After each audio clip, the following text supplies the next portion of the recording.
of Socialism 2018, A World to Win. And this session is Me Too. I think most of us in this room have heard of the Me Too movement. A socialist feminist perspective on the movement that is shaking the world. And our speakers today, we have three sister comrades. And our first speaker will be Comrade Fani, now please excuse my pronunciation, Oikonomidou, I'm sure you will say it yourself, sister, is a leading member of OKDE, the Democratic Communist Organization of Greece, one of the founding parties of the Fourth International in 1938. Fani is based in Athens, which we all know is 7 hours in time difference from us, so it's already into the evening, way into the evening there. And our second speaker is Sister Elisa Smith. She's a consultant, inclusive advocate, and manager of stakeholder engagement at the Center for Social Innovation in Toronto. Elisa is an equity and anti-oppression champion who has raised public awareness around pressing social issues affecting marginalized groups, visible minorities, and LGBT, plus communities through anti-oppression framework. And our third speaker is Comrade and Sister Christine Marie.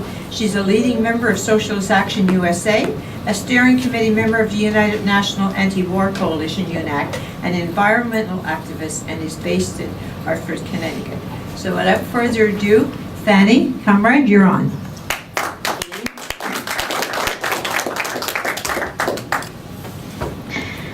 Okay, hello everybody. I'm Fani Oikonomidou. It's different pronunciation. It certainly is.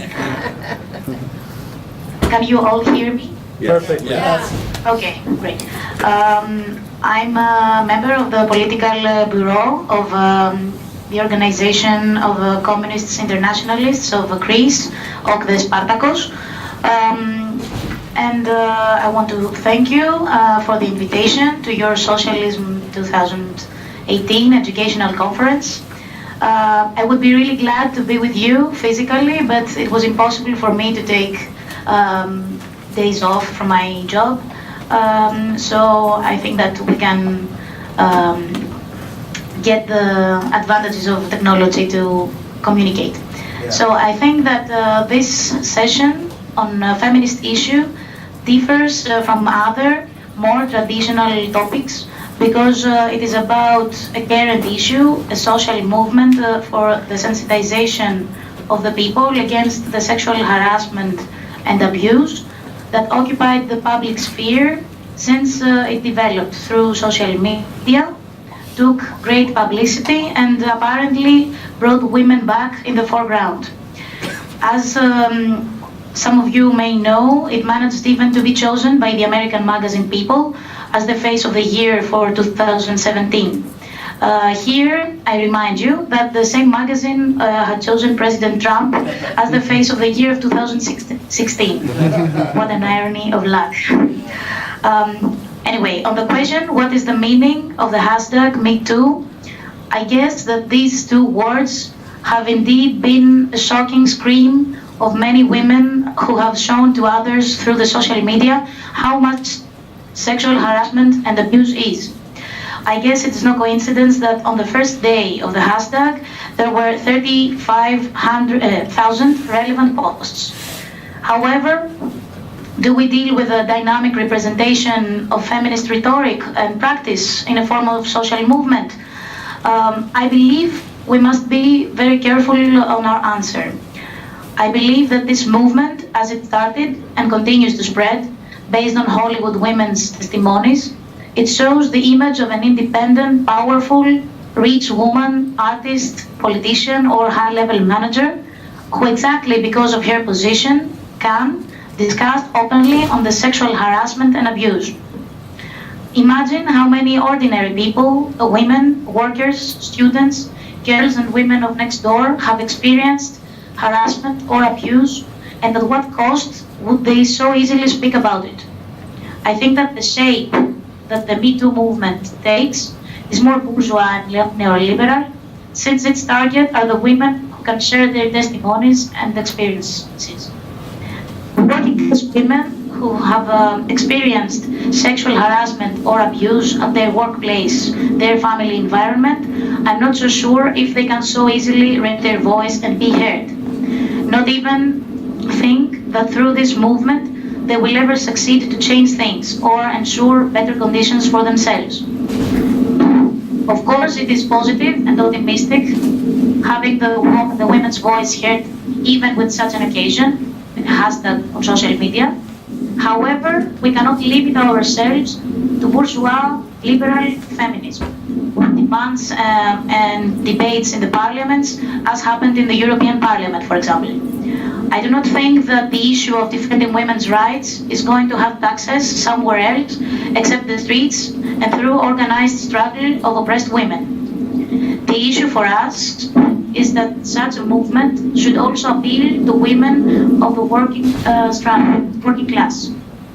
These are the majority and must express themselves to show their oppressive daily routine at work, family, society in general, and fight to overthrow it.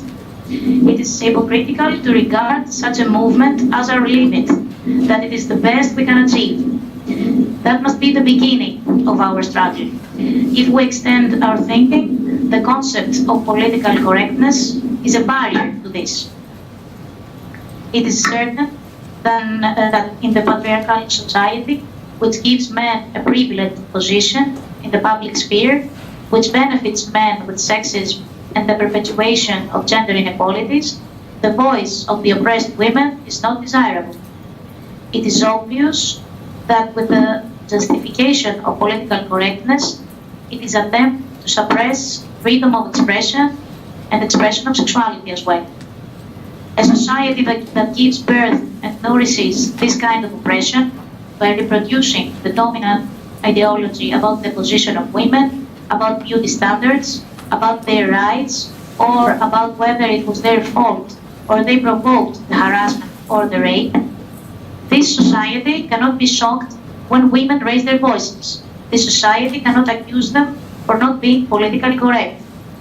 Of course, what we need to keep in mind is who fights against political correctness. A typical example is President Trump, who appeared in groundbreaking way against civic courtesy, which would grab women from their genitals, etc. This way of speaking was appealing to many people who believed that it was anti-systemic as well, but talking on sexual harassment and abuse, women must obey, according to them, to the rules of political correctness. So we believe that political correctness may be questioned from the bottom, that this civic courtesy is difficult and oppressive, but when it comes from such a central person of status quo as the President of the United States, which most expresses the power relations and patriarchy through his speeches, is a cover to become something more reactionary. We ourselves must break the barriers of political correctness and talk openly about the issues that oppress us, raise them, fight and collectivize our struggle for the female and not only liberation. The Me Too movement is not the answer that the working class women are looking for, as it is limited to civil rights. On the other hand, however, the movement against Me Too, as the response of the 30 French artists such as Catherine Deneuve, with their text in favor of flirting, etc., I think you have heard about this, is not an answer as well. In theory, this is also a way of questioning political correctness that usually defends women's rights. But it ends up defending something that is ultimately not oppressed. The argument that men are generally oppressed not to flirt, that men are castrated or cannot act sexually, does not stand in the big picture of society. And even if men cannot act sexually, of course, it's not the result of ensuring certain rights of women. These are ridiculous arguments. Everyone puts their limits in his or her voluntary personal and sexual reactions, sets the limits of what he or she will accept and what he or she considers harassment or not.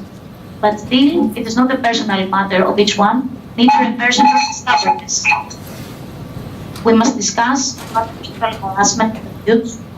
We must oppose collectively against rape culture and against sexist words or jokes, and we must not regard this as secondary duty of ours. The cause of female liberation is not opposed to the anti-capitalist struggle and the struggle for the liberation of the working class. This is the key point of the case. The more structured the feminist movement is and associated the workers, the students, the anti-fascist movement, only then it is likely to become effective. In the previous period, we saw movements with women in the front line. We saw women stand in various countries, mainly on the 8th of March, but also other mobilizations for various cases and causes, and especially under the basic slogan, "Not one less." Since the first months of 2018, Me Too has taken another form known as Time Is Up. This foundation began in Hollywood as well in response to the call of 700,000 working women, mainly Latinos and Spanish speaking, to give voice and hearing those who live outside the Hollywood, the land workers, domestic workers, industrial workers, second generation migrants, etc. Those people's motto against abuse and harassment at the workplace was to recreate our workplace. A comment that would easily be made about Time's Up is that it's a top-down movement, strongly made forward and asking the famous people to talk about them or to become a resonator to hear their voice. If we want to talk in post-colonial terms, for example, we are again asked to know the question asked by an academician, can the subordinates speak? The answer is quite confusing. They speak, but we only hear them when they blame it. We once said, we only hear them talking when sponsored by Hollywood women on Facebook today. So what type of feminism represents Me Too and Time Is Up? I think we cannot see them cut off by all sorts of reactions against liberalism that marks the election of Trump, the rise of extreme right, nationalism, and racism worldwide, the aggravation of the geopolitical conditions, all that the drums of the war do sound louder. Historically, women and children are the main victims of the war, not only as civilians being bombarded, raped, uprooted, dying of hunger and epidemics, but also because world wars have been combined with the deterioration of the woman's position. The women become again the reproductive machine of the economy. They became a body that is infringed in every way. They want the woman both at home and at work, for an woman submissive, to bring their lives for the nation. For example, for population, number of countries, or to work for the nation, development of their nations or their public debts, for example, for the private public debts, etc. Massive marches like the Women's Global Strike are a reaction to what's coming and what we are already experiencing.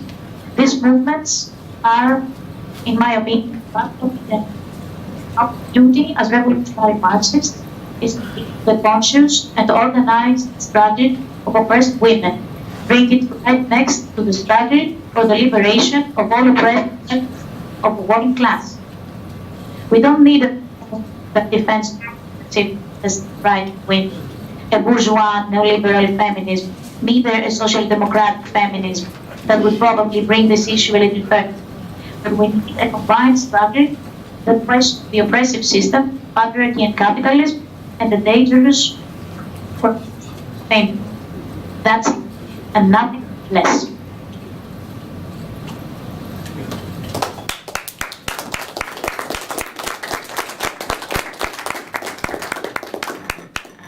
Thank you, comrade. And we hope also to see you as many comrades can make it to our annual national camp from the 18th to 22nd of July. Okay, comrade, I know it's getting late there, but can she hear me? Yeah. Yes. Can you stay on for the listen to the other presentations, or Yes. you are going to stay on for the Q&A? Yes. Okay, thank you. Okay, so our next speaker, if you can come to the front, Elisa. I have a microphone here for you.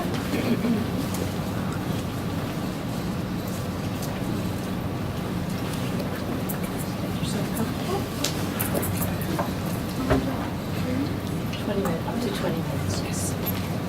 And your microphone is there. Okay, so please welcome Elisa.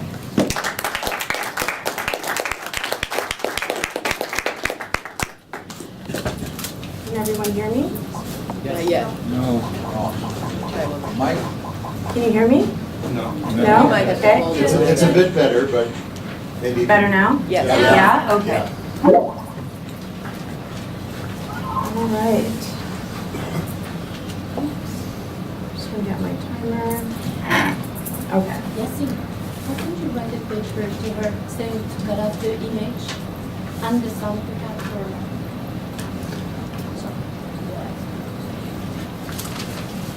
It's just to get the, Sound better. yes. I see. Turns off the image. She has to do it. Yeah, there you go. Thank you. All right, sister, whenever you're ready. Okay. So hello everyone. Thank you for having me. As mentioned, my name is Elisa Smith. I'm an inclusion advocate, business consultant, and manager of stakeholder engagement at the Center for Social Innovation. Before I begin, I'd like to acknowledge the sacred land that we're gathered on today. Socialism 2018 has brought us together on the traditional land of the Huron-Wendat, the Seneca, and most recently the Mississaugas of the Credit River. This meeting place is still the home of many Indigenous people from across Turtle Island, and I'm grateful for the opportunity to be working on this land.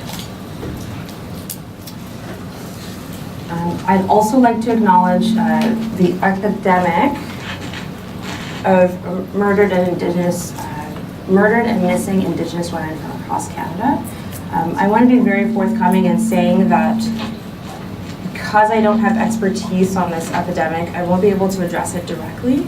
But it's my hope that this conversation today will help shine a light on the barriers that Indigenous women are facing to be heard and receiving support and also justice for the violence against their bodies, their spirits, and their communities.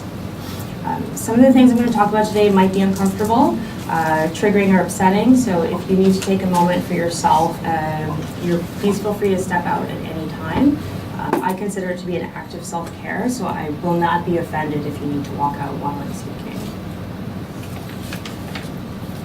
Okay. So when it comes to the topic of Me Too, I have direct experience as a survivor of sexual violence and also indirect experience working as an ally and advocate and a capacity builder for persons who've experienced sexual trauma in all of its forms. From everything from catcalling, to sexual war crimes against women in the Democratic Republic of the Congo. And through my work, I'm usually engaged in lobbying to raise awareness around the complexities of trauma through an intersectional approach to identity and lived experience to help inform the general understanding of sexual harassment and assault. Most of us have probably heard about the Me Too movement in relation to the social media campaign that was used to call attention to the acts of sexual abuse by Hollywood executive Harvey Weinstein. And really what helped to bring this to the forefront and catalyze this movement was a tweet from actress Elisa Milano, who wrote, if all the women who've been sexually harassed or assaulted wrote Me Too as a status, we might give people a sense of the magnitude of the problem. Women began responding to the tweet, it quickly went viral, and before we knew it, the Me Too meme was catapulted into a movement that's now created what's known as the Weinstein effect, So through the aggregate use of this hashtag, people who experience sexual abuse in collaboration with allies were able to work towards shedding a light on gross misconduct that resulted in the dismissal of men around the world who held positions of power. And while this movement is an example of how mass action can be used to raise awareness to drive change, I want to unpack the Me Too movement a little bit. Me Too was founded in 2006 by Tarana Burke, a Black woman who was a social worker, that started this movement to create space for Black and brown girls who are survivors of sexual violence. And the reason why I'm calling attention to this is because while I'm really grateful for the conversations that this movement is able to start, it really wasn't until it was co-opted by wealthy white women that all of a sudden people started to care about Me Too. And in my view, it's really important to call attention to this and how the movement was co-opted, because when an issue affects a broad range of individuals that's centered around a particular group to give it meaning, so in this case it was cisgendered straight women, and what I mean by cisgendered, I mean women who identify with the sex that they were assigned at birth. You start to begin to erase the lived experiences of others by inadvertently suggesting that their stories don't hold the same value and they're not worthy of attention. I want to be very clear in saying that I believe that contemporary memes like Me Too and Time's Up are accelerating into empowering movements, and that's really great, but the rapid dissemination of co-opted information doesn't always provide context on the complexities of the trauma of sex abuse within different communities. You know, in order to drive meaningful change, we need to broaden our discourse to be more inclusive of individual experiences and create space for honest conversations about sex abuse and identify with the intersectional disparities in how survivors are treated. In an age where digital innovation is catalyzing social movements, it also plays a significant role in amplifying inequality and prejudice. While Me Too is given a voice, it was catalyzed by Elisa Milano and Ashley Judd and the likes of some of these white Hollywood actresses. The irony is that mainstream media outlets have traditionally denied underrepresented groups the space to tell their stories. And some of the work that I do, I really strive to help to work towards debunking some of the misconceptions by calling attention to the fact that narratives of sex assault, they're predominantly centered around narratives of white supremacy, being able-bodied, being cisgendered, or heteronormative culture. And so to give some examples of this, Me Too is really centered around male-to-female assault, and while that's the majority of the experiences of individuals who are or participating in this movement, the perception then can lead to the fact that men or individuals within LGBT plus communities don't experience sexual violence. It also then plays into the fact that the narrative of sexual violence is about desirability.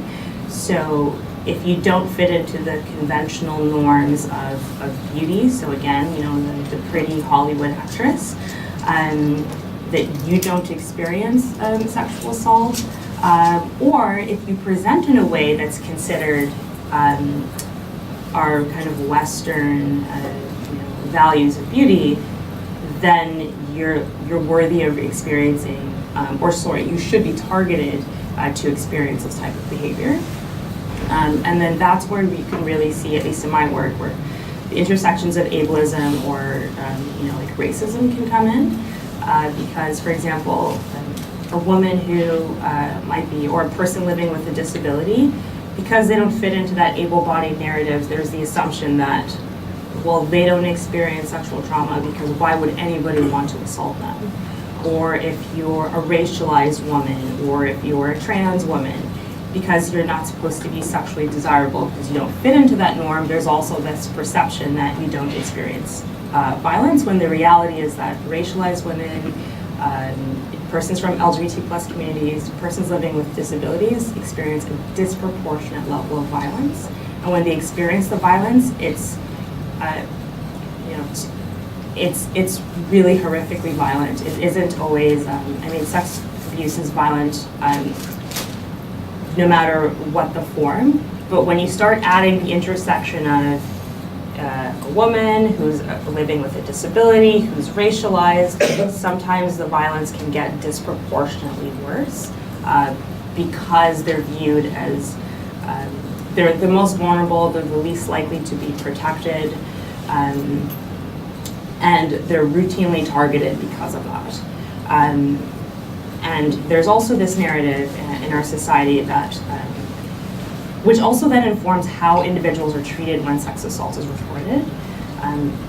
For some peculiar reason, there seems to be this narrative that we live in a non-discriminatory, equity-based system where everyone, regardless of their socioeconomic status, has access to healthcare, policing, and judicial services. And to kind of, give an example, there was a police officer called Daniel Ken Holtzclaw.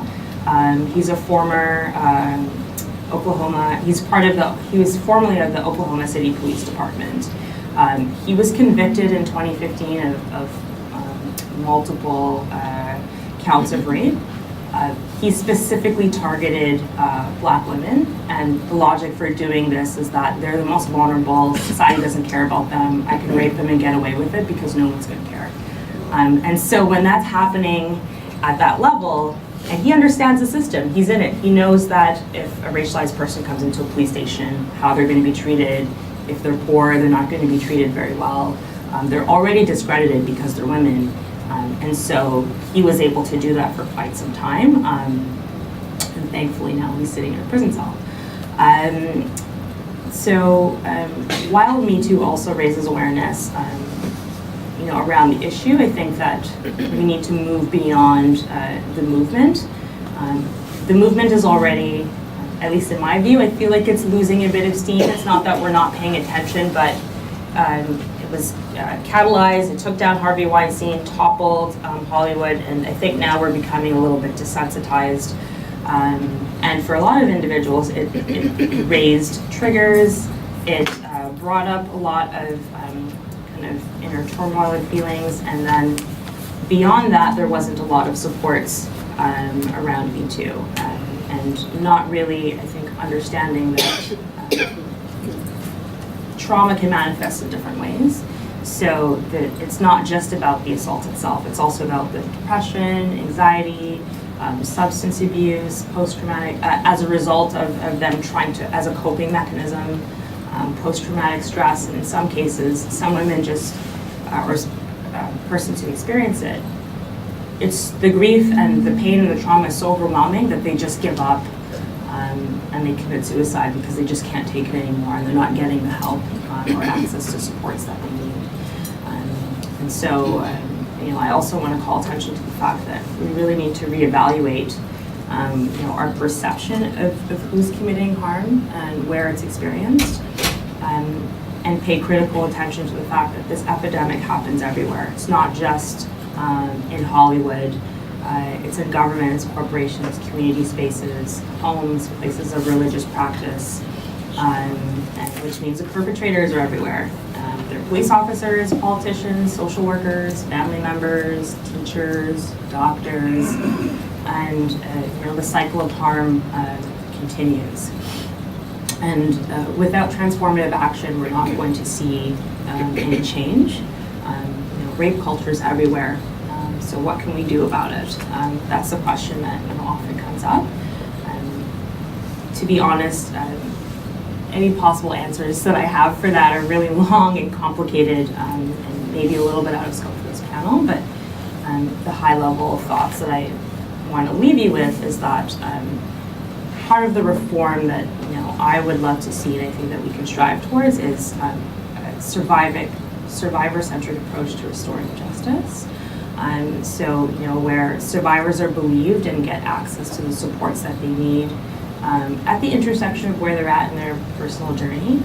So it's not a one-size-fits-all approach.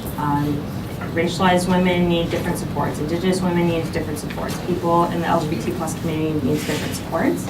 And they need community groups and resources that understand their lived experiences and identities and barriers to navigating through the system.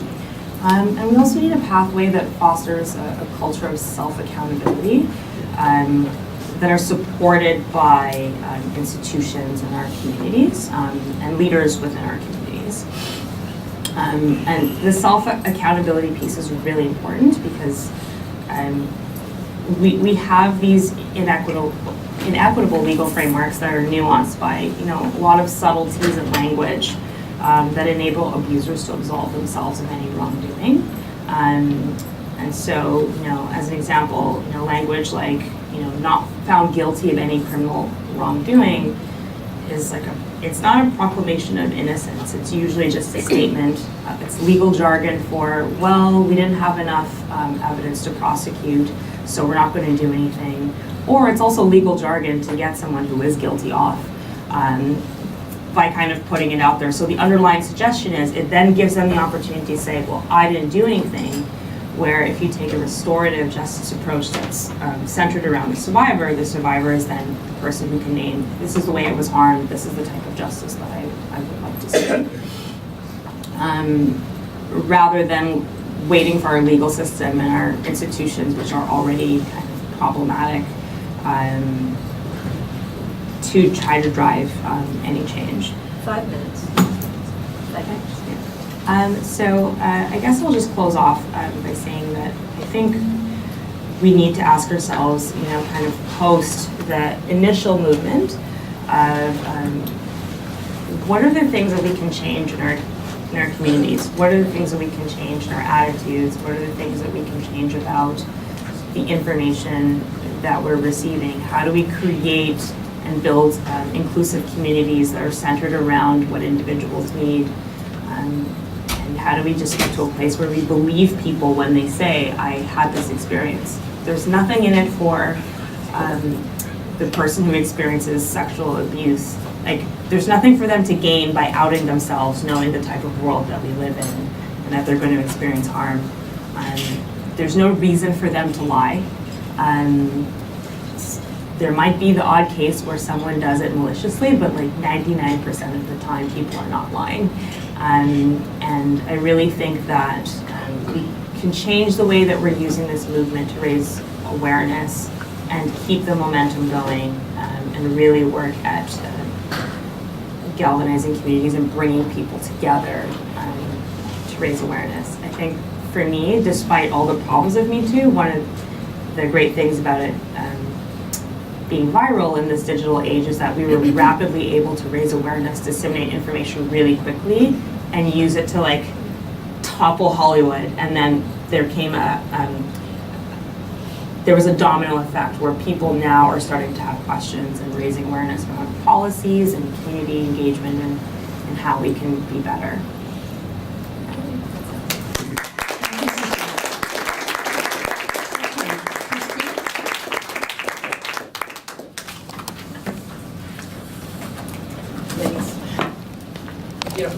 Many of the themes that I hope to address. I want to just start by talking about just acknowledging the Me Too movement.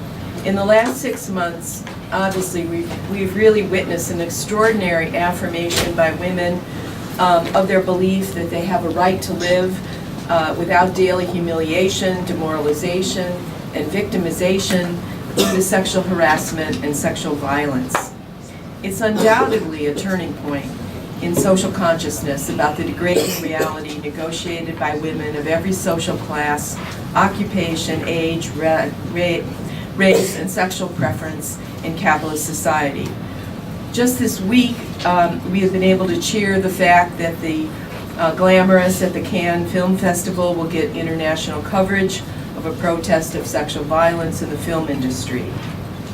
We can share the fact that 2,500 Southern Baptist women trashed Patriarch Page Patterson for his, quote, unbiblical teaching regarding womanhood, sexuality, and domestic violence. We can share the fact that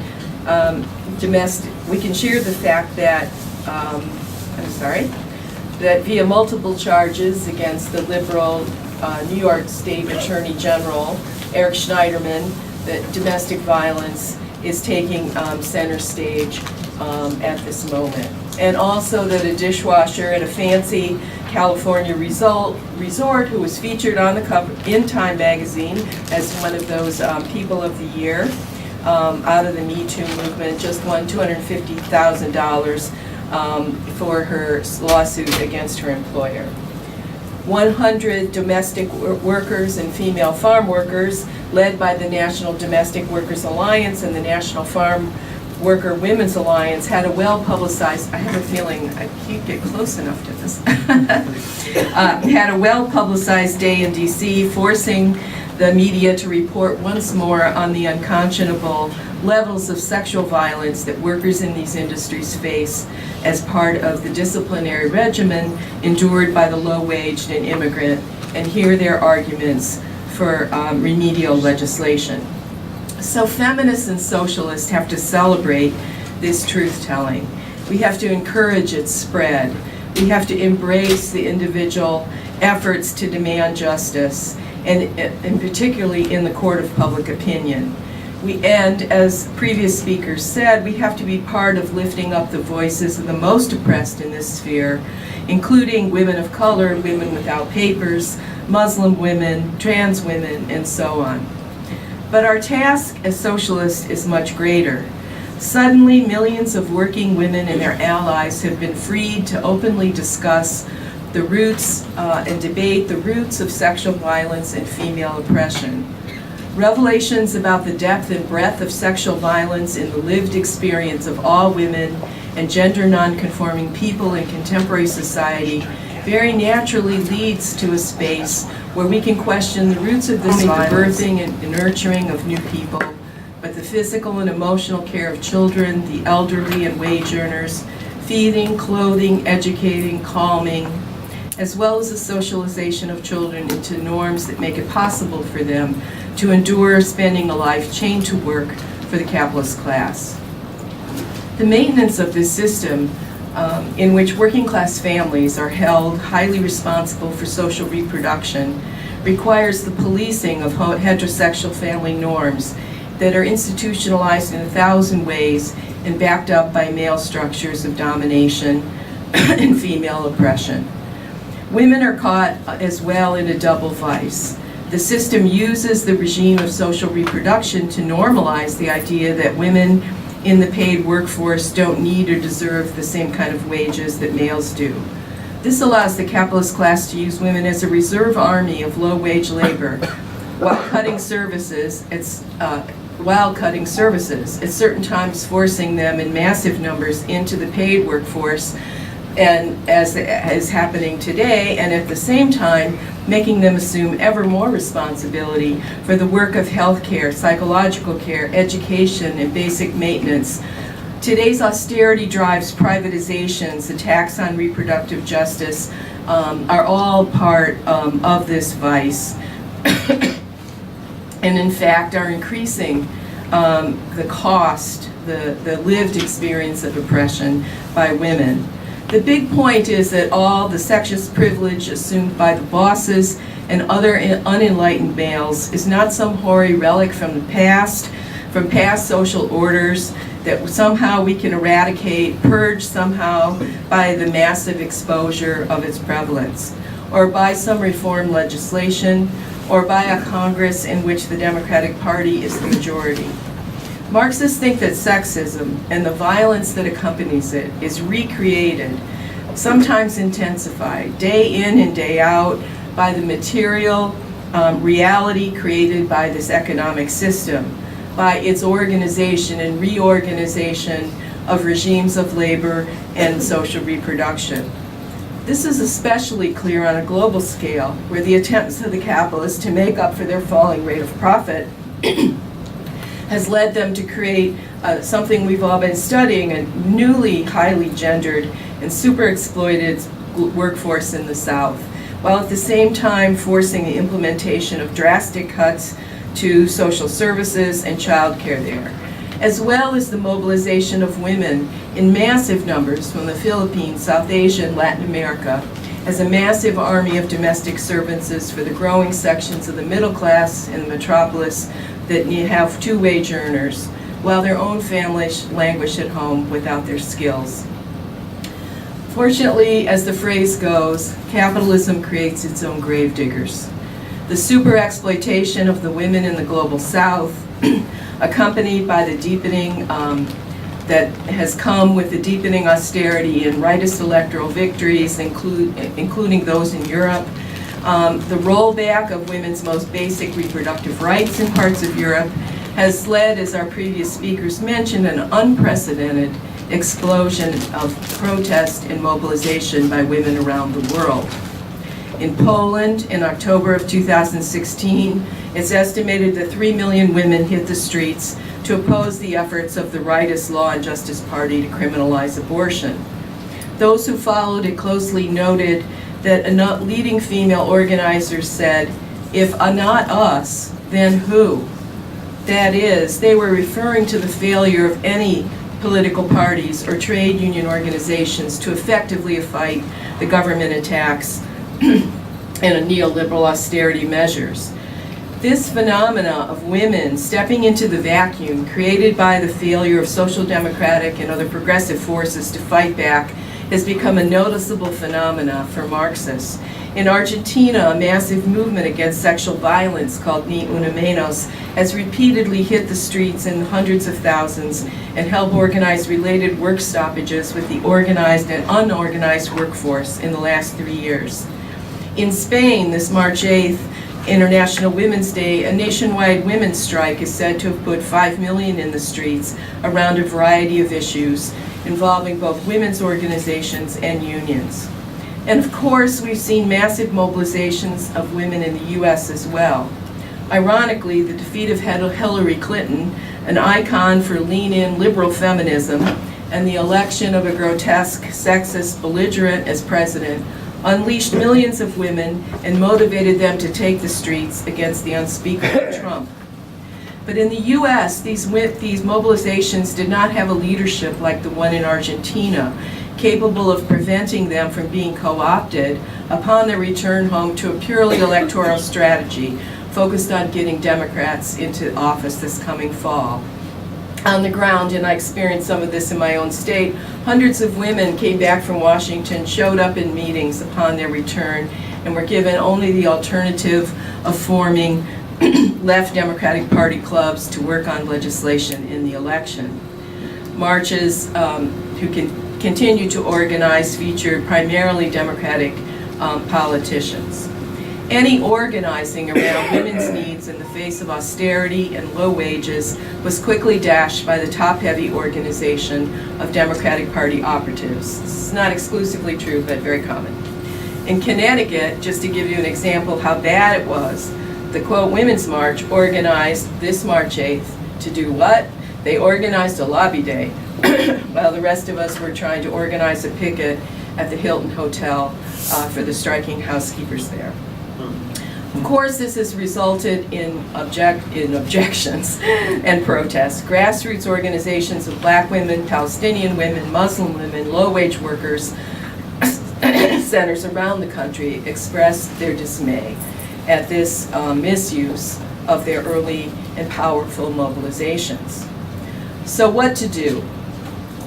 Clearly, the mobilizations on both a global and a national basis suggest the possibility of creating a new feminist movement, a working class feminist movement that's much more advanced than any offered by Clinton or the Women's March. Working women, we talk about it as a feminism of the 99%, not fully accurate, but it gives you the right idea. Working women from Buenos Aires to Delhi, Los Angeles are mobilizing around a huge number of issues that affect their lives. Where are the leaders in the US and Canada and among ourselves who can introduce activists to the possibility of a movement that's independent of the big business parties, that can share socialist theory about the roots of women's oppression, can intimate this, based on that, the solution to this situation. Well, one such organizing center, modest but powerful, has come into existence, and it provides a place for us to begin to collaborate with anti-capitalist women devoted to the creation of a movement of working class women and otherwise marginalized women that refuses to be limited by the boss's parties. It's a network formed by the International Women's Strike and those in North America devoted to creating a political pole of this kind. Now, the International Women's Strike is the U.S. manifestation of the global network that's set up since the beginning, the large mobilizations of millions around the world. It identifies as clearly focusing on the root of women's oppression and demanding full social provisioning for working class women. It identifies, takes a stand that is internationalist, rejecting a feminism that cannot oppose imperialist distortion of the economies of the Middle East, the global South, that refuses to take on all the issues of the necessary social wage to limit the burden on women.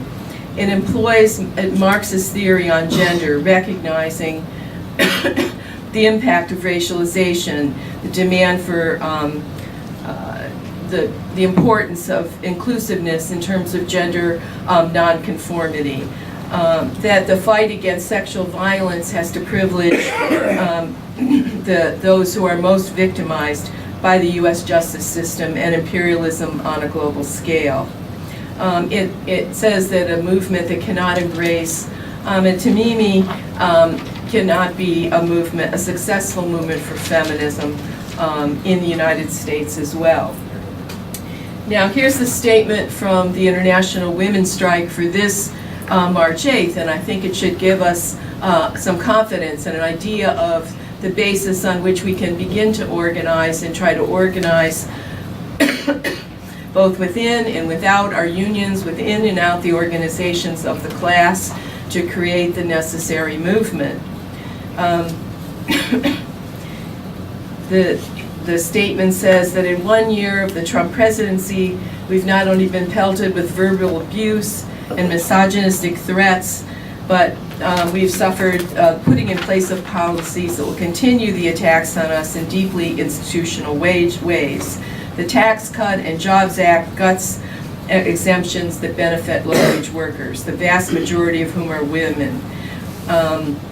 It goes on to condemn the acts that deny health care to immigrant children, the acts that induce college savings for unborn children as a blow against reproductive justice.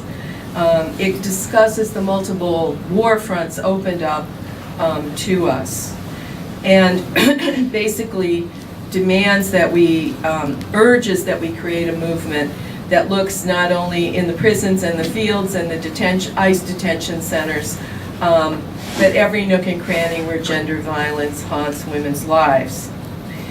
It says that the campaign against gender violence has to be international, and that we have to make clear the connections between U.S. imperialism, misogyny, and settler colonialism. And you can read a lot of it online. It concludes that we will strike for labor rights, equal rights for all immigrants, equal pay, and a living wage, because sexual violence in the workplace is nourished when we lack these collective means of defense. March 8th will be a day of feminism for the 99%, a day of mobilization for cis and trans women workers, of the poor and low-waged, of sex workers, migrants, of black and brown women. On March 8th, we will strike. Now, the IWS effort to begin to create a pole, a base, a circle of leadership for a kind of class struggle feminism that looks on the fight for jobs and dignity in the home, in the community, and in the House, and sees the interconnections between these, is just beginning. But every evidence is that it's absolutely necessary part of our struggle. One of the stories told at the launch was the story of the Brooklyn Warriors. These were young women who were organized to lead the Fight for 15 in Brooklyn, primarily women of color from the Dominican community. And after a year of organizing, they said they realized that people weren't showing up for organizing or were retarded in their effort to move into a leadership position because of all their overwhelming burdens that they carried, from domestic violence in the home to lack of respect in the community and so forth. And in order to continue to organize for economic justice, they formed a feminist organization in order to strengthen each other collectively, discuss their problems, and begin and strengthen their ability to fight the boss. So this is the perspective that is animating the International Women's Strike. And if by magic in the days leading up to March 8th, there was the eruption of the West Virginia teachers' strike. A strike that was 75 to 80% women, that took up every issue, major issues of social reproduction, the fight for health care, the fight for education, the fight for the care of children, the feeding of children and the poor, and did this in conjunction with their own fight for a decent wage and funding. They fought for these demands, central to the demands of all women, by proletarian methods of struggle. That is, they organized a mass strike for health care, a mass strike for education, and against austerity, and made it clear that the way forward involves pulling together the issues that affect working class women, creating the conditions in which they can they have fewer obstacles to leading the struggle and the building of the kind of class struggle, left wing, that we so desperately need if we're to have a fighting labor movement in the future. So to paraphrase Ian, a class struggle left wing will be feminist and feminist internationalist, or it will not be a class struggle left wing. And that's the challenge for socialists. That's the job before us, to assemble such a class struggle left wing with the female leadership pushing forward under the blows, the current blows of capitalism, fighting for a class struggle left wing that takes up all the issues that inhibit women's ability to lead, from child care, domestic violence, sexual violence, and so forth, that takes leadership in the struggle. For example, we hope to organize major solidarity meetings for rank and file teachers in New York and the West Coast that will be sponsored by the International Women's Strike. We'll bring together radicalizing feminists with rank and file fighters from the teachers' upsurge and from low-wage worker struggles who are looking for a way to connect and begin to build the kind of feminist and class struggle organizations that we need. I'd like to end, got a minute? Yeah. I'd like to end by seeing if the room would join in a wonderful internationalist gesture being organized by the International Women's Strike. I'd like to ask you to endorse a letter, our letter to Indian feminists who have asked for solidarity with the struggle to get justice, to draw attention to the communalist violence and rape of young women in Kashmir by the BJP, the rightist agents of the BJP, of the Hindu rightist movement there, to purge a population of nomadic Muslims in those provinces. So I'll just end by reading the letter, and perhaps I can sign the Socialism 2008 as one of the signers. As feminists and social justice activists, we strongly condemn the brutal rapes and murder in Kathiawar and Unnao. While these acts were perpetuated by individuals, we believe the consolidation of Hindu nationalism has directly contributed to the explosion of gender violence in India. Several recent cases of rape and violence have been committed in BJP-dominated states or by BJP members. The police and other state organs have openly sided with the rapists and persecuted, even murdered, victims, survivors, and their families. Dalit and Muslim women have been made particular targets of this generalized violence. We also believe that the rise in sexualized violence is related to the rapid neoliberalization of the economy. In Katua, the 8-year-old Asifa Banu belonged to the Bakwar community, a community of travelers, mostly Muslim. Raping and killing one of their children was an attempt to terrorize the community and force them to leave.